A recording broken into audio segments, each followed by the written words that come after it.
And this view on your screen, that is Earth in the center of your screen from the Orion spacecraft. Again, a camera mounted aboard the spacecraft's solar array wing, looking back at all of us. Earth sat in Orion's camera view, small and bright, while the spacecraft moved deeper into space. The camera was mounted on the solar array wing, looking back at home as the moon rose ahead. Well, my three crewmates lived on board the International Space Station for a significant amount of time. At first, everything seemed normal. Orion was on course. The crew could see the moon rise. The mission was moving as planned. Outstanding, Stan. We see the same, and we have a beautiful moonrise. We're headed right at it. Then the sensors and the astronauts picked up something strange. 4 crew members saw details from about 115 kilometers above the far side of the moon that did not match the existing record.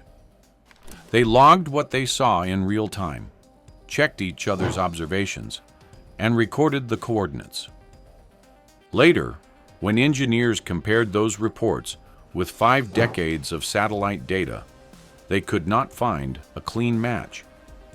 The issue was that the maps, instruments, and data sets had no clear place for it. Artemis II was a flyby, not a landing. On April 1st, 2026, the Space Launch System lifted off from Launch Pad 39B at Kennedy Space Center at 6:35 p.m. Eastern. Inside Orion were Commander Reed Wiseman, pilot Victor Glover, mission specialist Christina Koch, and Canadian Space Agency astronaut Jeremy Hansen. This was Artemis II. It was not meant to land on the moon.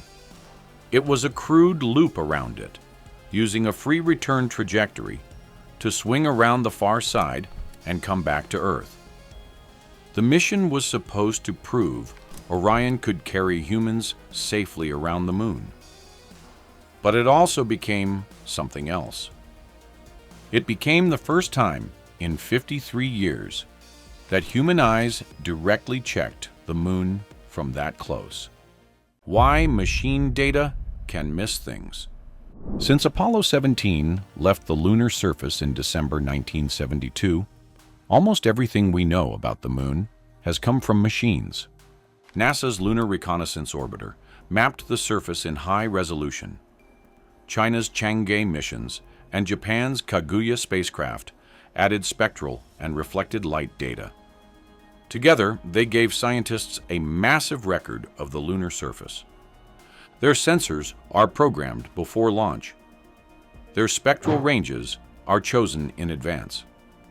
Their orbits are fixed. Their data is processed through models built on earlier assumptions. So if something falls outside those limits, the system may not flag it as strange. It may simply treat it as noise.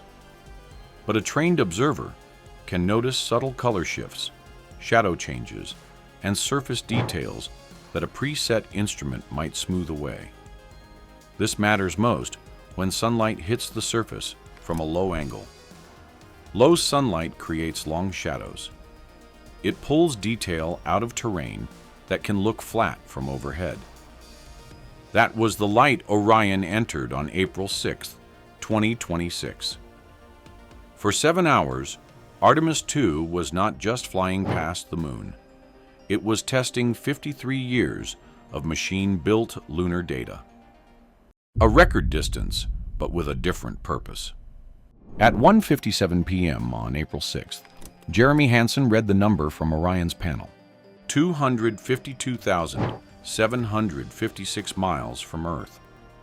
Artemis II had just gone farther than any humans before it.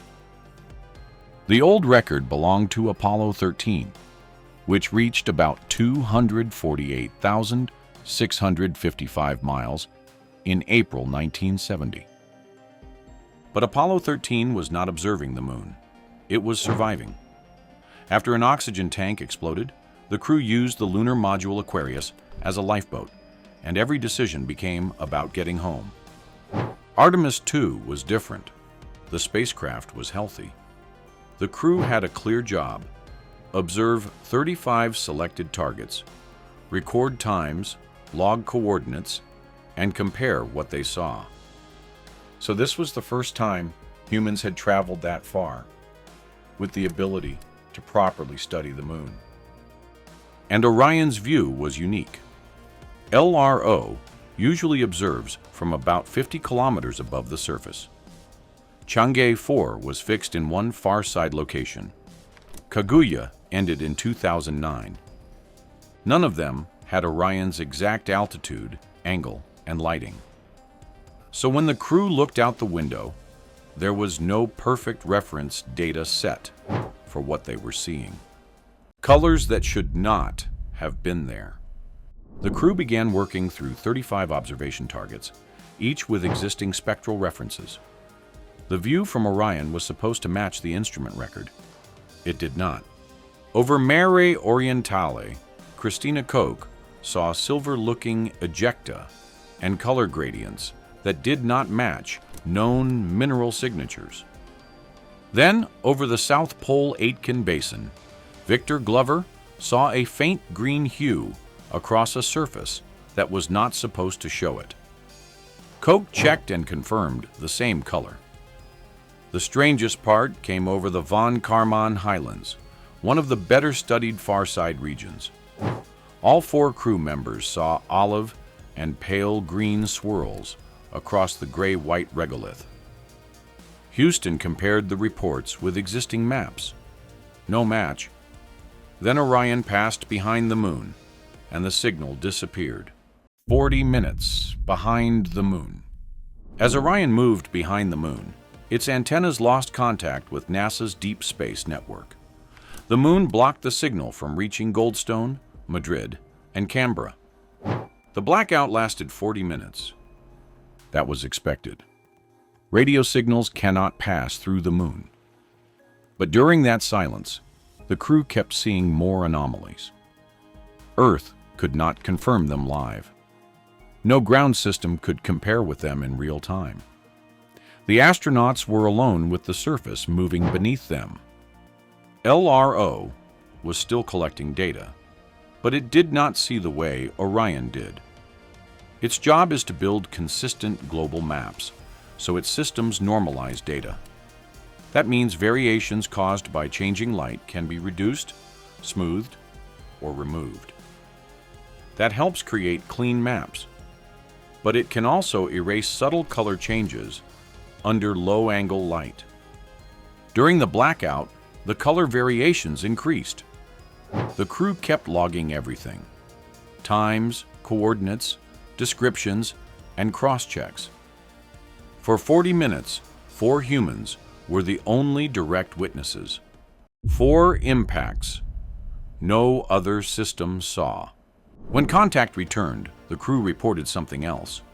Reed Wiseman saw a point of light flare against the gray surface and vanish in less than a second. Then a second flash appeared near a crater rim. Hansen called it. Glover estimated the brightness. Koch logged the time and coordinates. 2 more flashes followed during the same window. 4 meteorite impacts in about 1 hour, seen directly by humans on the far side of the moon. Each was logged and captured by high-speed imaging aboard Orion.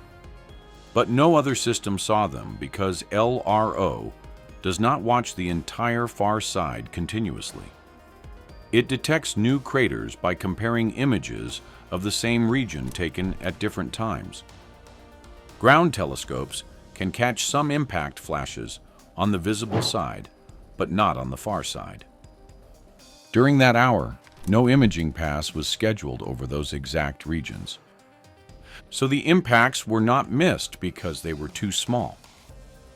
They were missed because nothing was looking. That exposed a coverage problem.